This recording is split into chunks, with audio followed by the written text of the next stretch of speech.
آج تاریخ ہے 11 مارچ 2024۔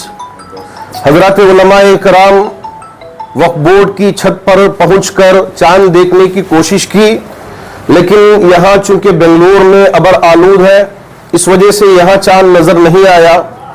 البتہ باغ پلی ہے، میسور ہے، منڈیا ہے، رائچور ہے، ہماری ریاست میں یہاں سے بالکل معتبر اطلاعات ملی ہیں کہ رویت عام ہوئی ہے، اور اس کے علاوہ آندھرا سے بھی اطلاعات ملی ہیں۔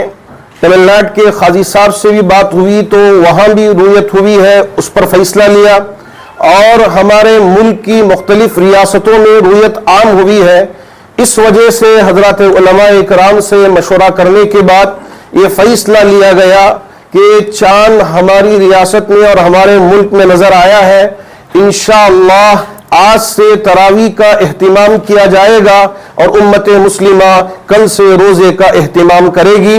رمضان المبارک کی آمد ہوئی ہے، اس پر میں سب کی جانب سے سب کی خدمات میں دل کی گہرائیوں سے مبارکباد پیش کرتا ہوں، اور امید کرتا ہوں کہ اس رمضان کو پورے اہتمام کے ساتھ اور پوری توجہ کے ساتھ منانے کی کوشش کریں گے، روزوں کا اہتمام کریں گے، جھوٹ سے اپنے آپ کو بچائیں گے، غلط کاموں سے اپنے آپ کو بچائیں گے۔